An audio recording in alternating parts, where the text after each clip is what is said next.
Salut à tous et bienvenue sur The Fisheye, le podcast.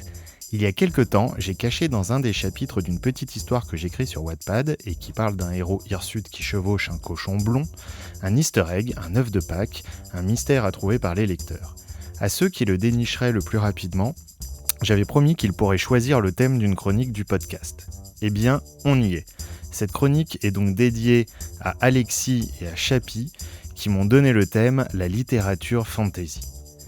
Et ma frangine, un thème comme ça, je me suis senti bien bête quand j'ai appris que je devais faire une chronique dessus.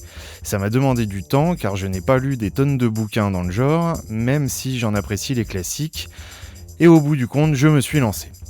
Alors je me jette à l'eau, quitte à faire hurler tous les spécialistes dans des directions complètement anarchiques, car comme vous allez le découvrir, ils ne sont pas souvent d'accord entre eux non plus sur les définitions du genre qu'ils chérissent.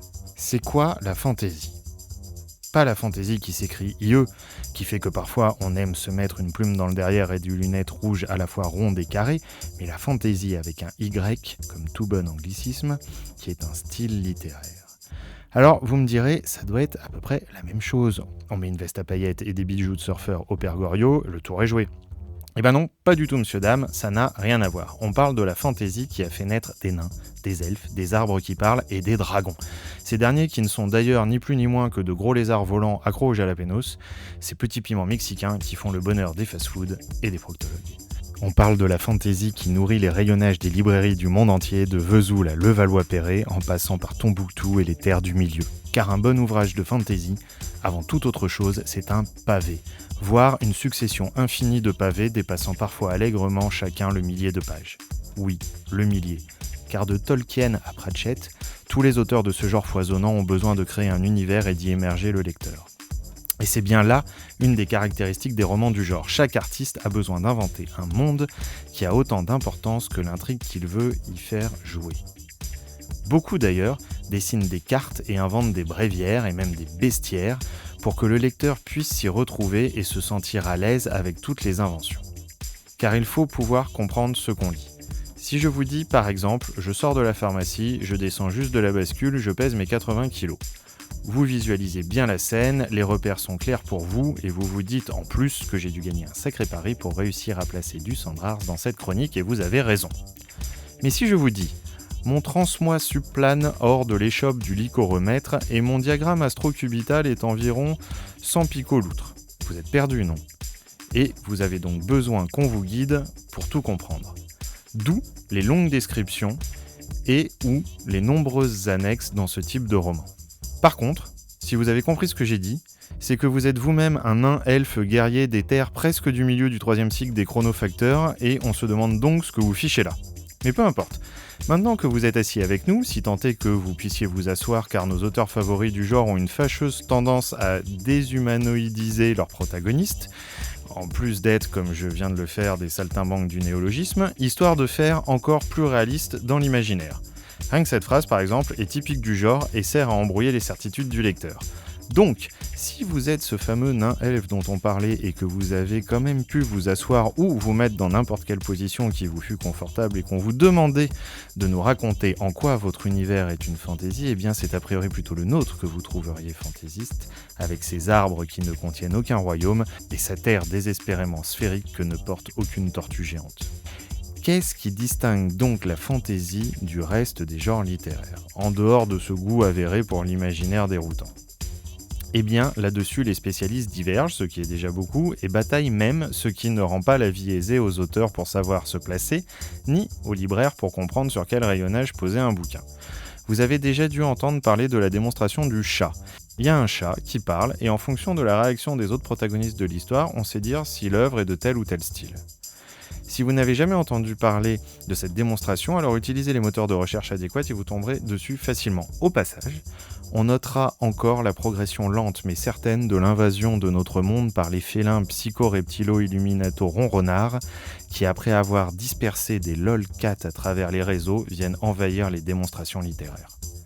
Je vais vous épargner de longues errances sur la toile qui finiraient par vous perdre et vous installer prostré devant des vidéos sans but de Russes roulant à toute vitesse et en rébellion totale avec les lois de la physique sur des routes enneigées et vous faire ici Cette fameuse démonstration, elle permet de distinguer 3 des grands genres de la littérature de l'imaginaire entre eux qu'on confond souvent. Si le chat parle dans un laboratoire grâce à un casque et des électrodes, c'est de la science-fiction, voire Asimov et ses potes. Si le chat parle dans un couloir sombre et que ça fait flipper tout le monde, mais qu'une licorne qu'on croyait être un animal imaginaire vient vous sauver, c'est du fantastique, voire Poe et ses acolytes. Enfin, si le chat parle et que tout le monde l'écoute, c'est de la fantasy, le genre qui nous intéresse ici. Je suis certain qu'après une telle démonstration, vous ne regarderez plus jamais vos voisines qui parlent à leurs bestioles toute la journée de la même manière. De mon côté, à chaque fois que je cause avec les limaces du jardin, ça n'étonne personne que celles-ci ne répondent jamais et que la bouteille de picon s'évapore systématiquement à ce moment-là. Une bouteille qui disparaît d'elle-même, voyez-vous, c'est de la fantaisie. Si elle avait été avalée par un trou de verre, ça aurait pu être, jusqu'à preuve de leur existence, de la science-fiction. Et si elle disparaît sous l'action d'un trou de balle mal intentionné, alors c'est du mauvais goût tout simplement. Mais revenons à nos moutons. Moutons à qui on peut donner une conscience et une fonction afin de rester dans le ton de la fantasy. Revenons donc à notre assemblée consultative de moines moutons télékinésistes et citons les auteurs du genre qui m'ont marqué.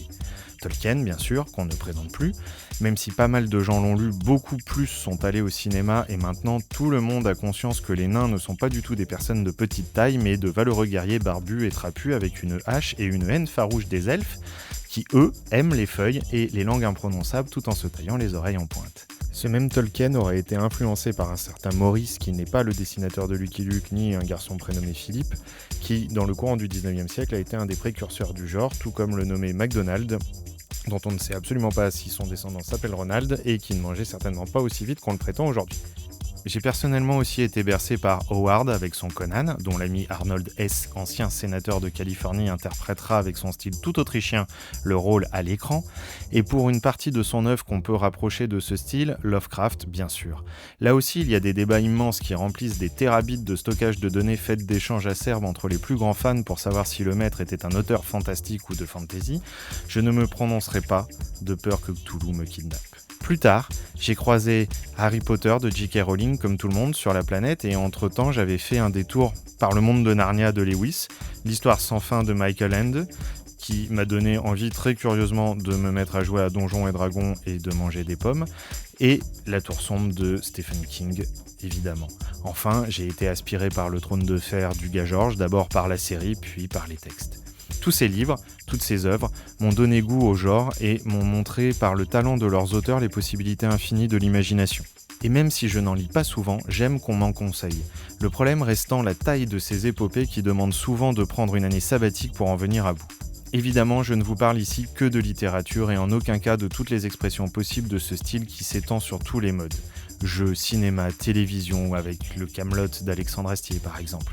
Je suis d'ailleurs pour ma part beaucoup plus adepte de fantasy comique car je trouve que le genre s'y prête à merveille puisque l'auteur peut créer ce qu'il veut sans avoir besoin de justification autre que celle de son imagination. J'ai découvert tardivement, je ne sais pourquoi, Pratchett, mais je m'étais régalé du donjon de Naheulbeuk, des Monty Pythons, de l'Anfos de Troie et de l'excellente véritable histoire du Petit Chaperon Rouge pour ne citer que ces quelques exemples.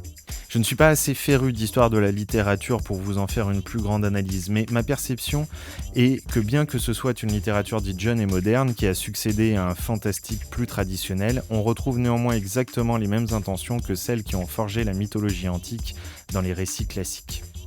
Aussi, je conclurai mon petit voyage dans ce monde en disant que la fantasy est la littérature de l'imaginaire par excellence et qu'elle permet à ses auteurs de nous faire vivre des aventures qu'on ne pourrait pas transposer dans le monde réel.